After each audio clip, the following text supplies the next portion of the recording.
Entonces, uno de mis comentaristas recientemente propuso una teoría sobre Tesla que es solo una teoría, pero que de alguna manera tiene mucho sentido sobre lo que realmente pasó en Tesla durante la última década más o menos.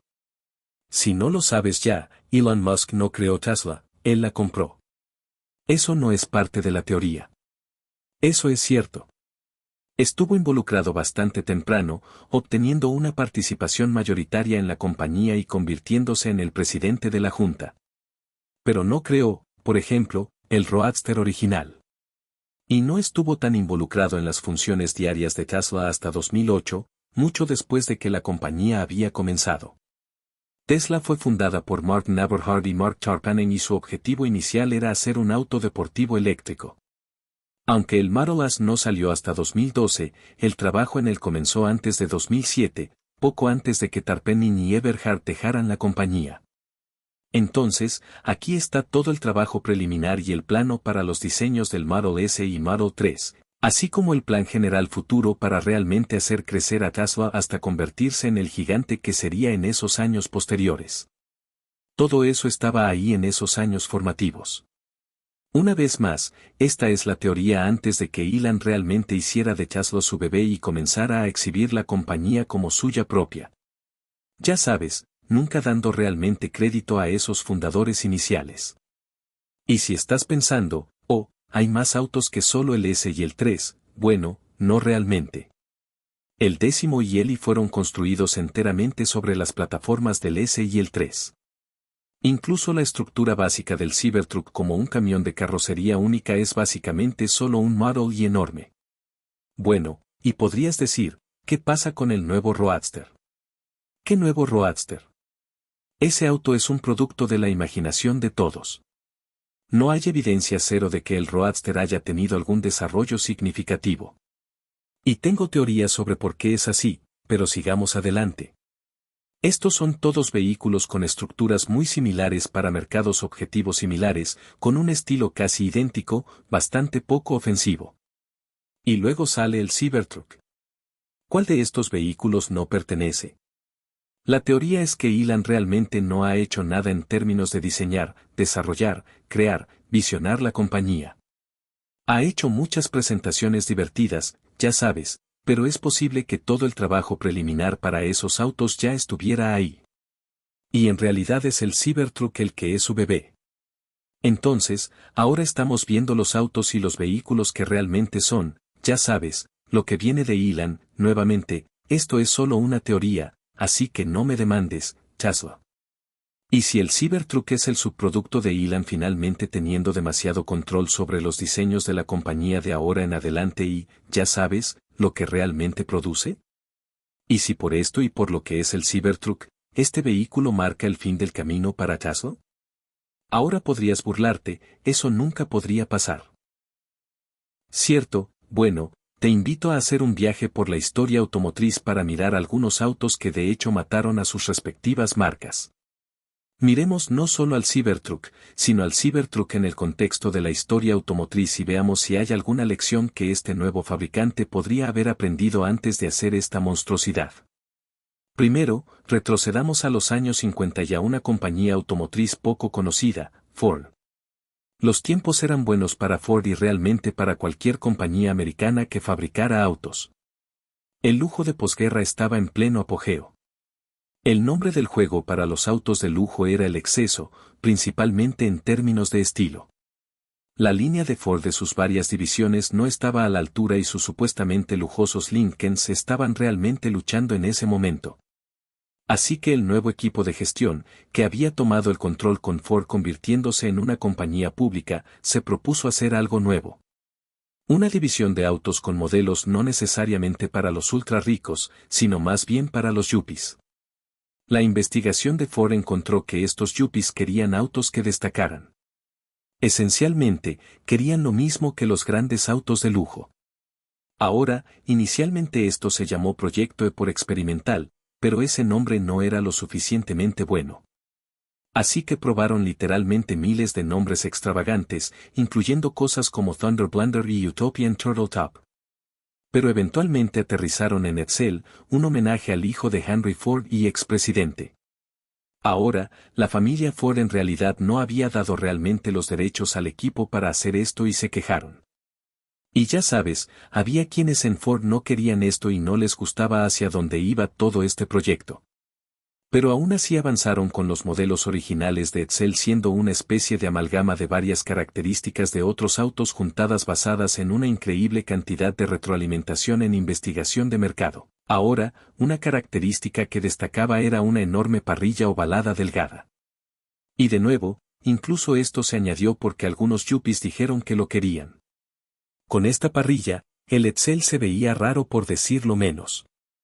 Algunas características eran simplemente malas, como indicadores que parecían apuntar en la dirección equivocada y una transmisión de botón electromagnético. Así es, muy adelantado a su tiempo, ubicado justo en el volante. Incluso hicieron un nuevo V8 enorme que no era un buen motor.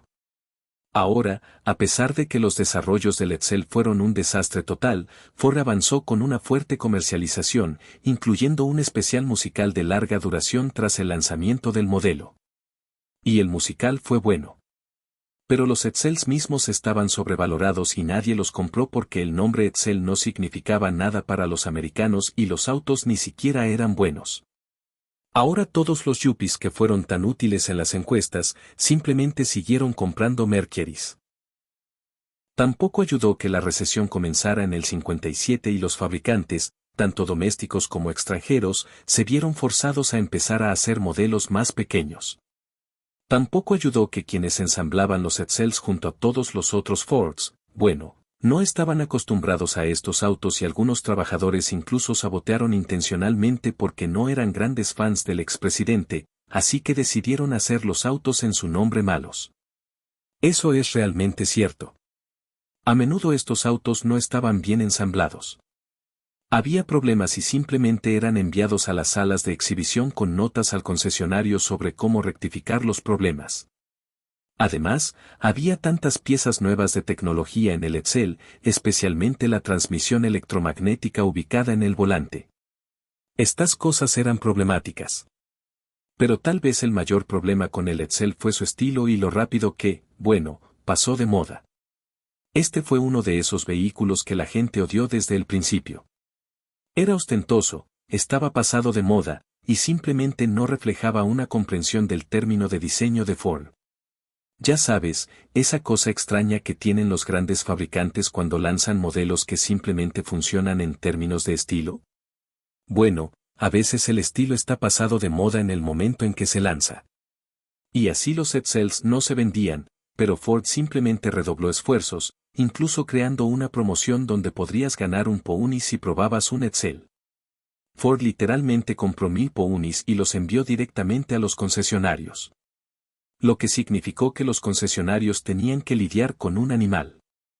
Ahora la mayoría que ganaba el Pony simplemente tomaba el premio en efectivo más pequeño porque ¿quién quiere eso? Y luego, en los próximos años, Ford redujo la gama de Edsel a solo unos pocos modelos más caros y atenuaron bastante el estilo. Pero llegó a un punto en que muchos en Ford, especialmente Robert McNamara, pensó que los Edsels tenían que irse y convenció con éxito a los superiores de deshacerse de esta nueva marca por completo. Y para finales del 59, se anunció que Edsel se iba. Ahora podemos intentar culpar del fracaso del Edsel a su nombre o al marketing de Ford o a la economía, pero la verdad es que podría haber sido un éxito. Vendieron bastantes modelos de Edsel en el primer año. Pero la verdad es bastante simple. Y es una lección que Ford aprendió de la manera difícil. Los Edsels no eran buenos diseños, no estaban bien construidos, y no representaban los gustos reales de los clientes potenciales. Nacieron de un sentido de exceso de confianza, realmente. Pero ninguna cantidad de musicales de una hora o carteles o presentaciones exageradas puede arreglar un mal producto. Cuando compras algo tan caro, tiene que ser bueno. Si no es bueno, no durará. En total, todo el proyecto Edsel le costó a Ford el equivalente a más de 3.000 millones de pesos en dinero de hoy. Avancemos unas 2 décadas hasta los años 70 y este tipo, John Z. DeLorean, el señor DeLorean fue todo un personaje en el punto en que estaba viviendo su sueño, dirigiendo Pontiac y Chevy en GM. Lo dejó todo para empezar su propia compañía. Inicialmente, creó patentes para un moldeado plástico específico para vehículos. Pero pronto se propuso hacer su propio auto, conocido hoy como el DeLorean o el DMC-12. Ahora la idea detrás de este auto inicialmente era crear un nuevo nivel de estándares de seguridad con una pequeña inversión de Allstat. Pero a medida que las cosas avanzaban, se trataba más de lo que John simplemente quería en el auto. Algo muy futurista, con paneles de carrocería de acero inoxidable y puertas de ala de gaviota. Millones comenzaron a llegar de concesionarios que querían tener el DeLorean para vender junto con una gran inversión de Irlanda del Norte de todos los lugares, para tener el auto fabricado allí. Y eventualmente Lotus fue traído para realmente hacer la cosa. Pero algunas de las ideas eran demasiado malas para avanzar como estaba planeado. ¿Te gusta un chasis de plástico, por ejemplo? Así es. Carrocería de acero, chasis de plástico. Tras mucho tumulto, el DeLorean comenzó a tomar forma, que era una forma un tanto extraña, a pesar de que el interés público realmente disminuyó por el auto. No sé si eso suena familiar, pero... Sí, pero redoblaron esfuerzos y fabricaron los autos de todos modos y nadie terminó queriendo estas cosas. YDMC se declaró en bancarrota a principios de los 80. Luego John DeLorean fue arrestado por hablar con un informante confidencial del FBI sobre algunas cosas ilegales turbias. Luego comenzaron las investigaciones descubriendo que unos 17 millones que se suponía que irían a Lotus estaban desaparecidos. En total, DeLorean fue acusado. Cargos federales, quiero decir, cosas serias. Todo lo cual logró defenderse con éxito legalmente. Logró salir del ordeal completamente limpio. Pero el auto, sí, no sobrevivió. Se fabricaron unos 9.000 DeLoreans. Por supuesto, fue destacado en la icónica película Volver al Futuro. Ahora, sería fácil atribuir el fracaso del auto a las prácticas comerciales de su compañía. Por supuesto, eso es una gran parte de ello, pero también fue el auto en sí. En mi opinión, el principal problema con el DeLorean como auto fue que, ya sabes, como tantos otros autos, incluyendo el Cybertruck y muchos autos conceptuales, estaba intentando demasiado ser futurista con características que no son realmente buenas o tan útiles. Aparte de las puertas de ala de gaviota y el uso de zonas de deformación, eso fue bastante genial.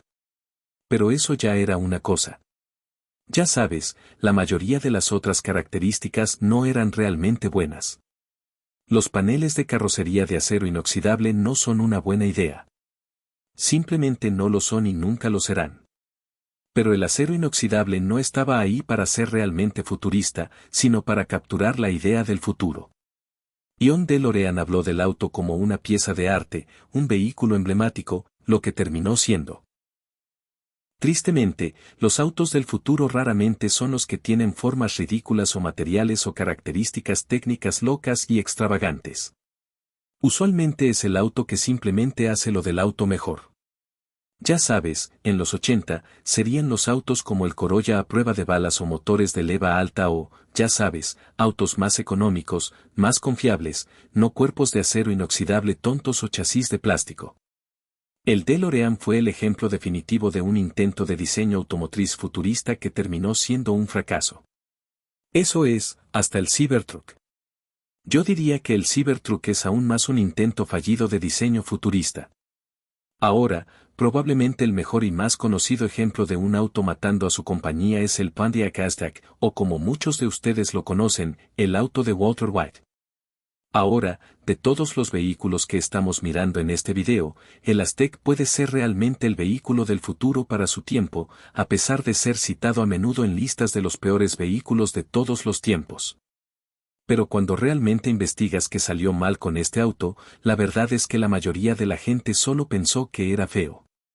Lo cual es gracioso para mí porque el diseño de esta cosa SUV crossover en realidad ha envejecido bastante bien. Se parece a casi cualquier otro SUV en la carretera hoy. Con el diseño angular, falso agresivo y la postura alta tipo hatchback, era un vehículo bastante futurista en el sentido más real. No como el Edsel o el DeLorean. Esto fue Pontiac realmente tratando de mirar hacia el futuro y hacia los deseos de los consumidores y haciendo algo para ellos. Pero en realidad estaba demasiado adelantado a su tiempo. Pero tal vez el mayor problema con el Pontiac mismo y su propia identidad de marca es que Pontiac había sido una vez la división de emoción de GM, produciendo autos orientados al rendimiento con estilo como el Firebird y el Trans Am e incluso el Fiero. Pero para los 90, Pontiac había perdido un poco su camino, convirtiéndose más en una marca genérica de nivel medio sin muchos modelos destacados. El fracaso del Aztek destacó esta crisis de identidad. Fue una señal de que Pontiac ya no sabía qué se suponía que debía ser Pontiac. En lugar de diseñar vehículos deportivos o autos musculosos agresivos o simplemente estar a la vanguardia del rendimiento, lo que realmente atraía a su audiencia principal, Pontiac creó un vehículo que simplemente confundió a los clientes. Espero que eso suene familiar. Ahora el Aztek no estaba en línea con la imagen que Pontiac había construido. Y tampoco fue suficiente para atraer nuevos compradores a la marca. Hizo un poco lo opuesto. Ahuyentó a la gente de la marca. Y en este sentido es tan relevante para lo que estamos hablando hoy, porque eso es exactamente lo que está pasando con Tesla. Ahora tengo un ejemplo más que quiero revisar rápidamente. Tal vez la lección más relevante de la historia automotriz no viene de Ford o Pontiac o el DeLorean, sino de una compañía ficticia de un dibujo animado. En la segunda temporada de Los Simpson, hay un episodio donde Homero descubre que tiene un medio hermano al que se propone encontrar. Resulta que dicho medio hermano es un rico CEO de Powell Motors, un fabricante automotriz americano tratando de descifrar cuál será su próximo modelo. Powell encarga a Homero que lo ayude a diseñar un auto para el pueblo americano. Contra los deseos de todos sus principales ejecutivos. Ellos esperaban que Powell simplemente avanzara con un modelo económico. Pero Homero tiene otras ideas. Algunas de las ideas de Homero no son tan malas. Como un portavasos lo suficientemente grande para sostener un Big Gulp, esa es una muy buena idea. O insonorización para los niños ruidosos en la parte trasera. Pero la mayoría de sus ideas no tanto. Como su preferencia por aletas traseras de los 50 y domos de burbuja y alfombras de pelo largo. Extrañamente toma sus preferencias que probablemente se formaron de autos y diseño en su juventud, y las fuerza en lo que se suponía que era un vehículo futurista y de pensamiento avanzado. Interesante. Ni qué decir tiene, incluso con su publicidad llamativa, el auto de 82,000 pesos en los Simpson simplemente no funciona. Y Powell termina perdiendo todo. Y la lección es simple pero atemporal. Solo porque tú como individuo quieras algo en un auto no significa que alguien más lo hará. También no es bueno tener a un idiota que no sabe nada de autos a cargo de un proyecto automotriz. Pero hay un hilo conductor a través de todas estas historias de fabricantes tratando de ser algo que no son, haciendo un producto que no encaja con su marca. A veces esto ha funcionado en la historia, pero más a menudo que no, mantenerse en tu carril es lo mejor. Continuar haciendo lo que te hizo grande y popular en primer lugar es usualmente lo mejor. DeLorean estaba en su carril trabajando para GM, ayudándolos a crear vehículos verdaderamente innovadores como el GTO y Firebird. El Edsel fue el epítome de una compañía intentando forzar innovación y lujo con poca dirección. El Aztek no estaba en línea con lo que los consumidores sabían que Pontiac debía ser. Y por supuesto, Powell Motors de los Simpson debería haber hecho uno de esos autos económicos que sus ejecutivos estaban proponiendo en lugar de la abominación de Homero que extrañamente se parece a un Jeep quemando. Este concepto de hacer el tipo correcto de vehículo en el momento adecuado para tu compañía es tan importante y ha sido tan importante para los fabricantes a través de la historia automotriz. Ahora esto nos trae de vuelta a Tesla y una pregunta importante. ¿Cuál es la identidad de Tesla como fabricante de autos? Primero, Tesla siempre ha sido referido como una compañía tecnológica además de un fabricante automotriz.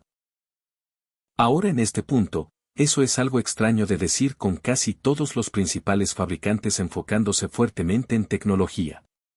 Pero es cierto que muchas de las características ahora estándar, incluyendo características de seguridad, ya sea el uso de muchas cámaras o asistencia de carril, o el enfoque en la conducción autónoma, o las cosas menos agradables como meter todo en una pantalla gigante.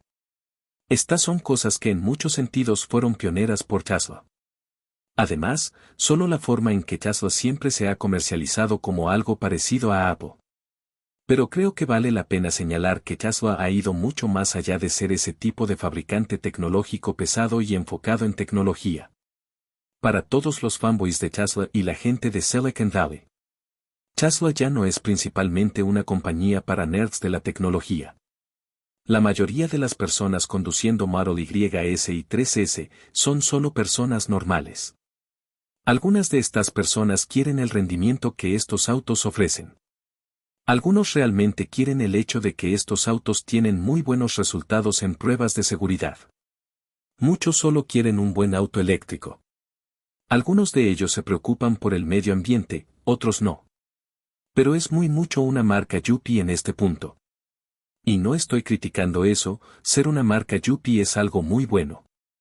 Pero mi problema es, ¿cómo encaja el Cybertruck en todo esto? Bueno, la verdad es que simplemente no lo hace.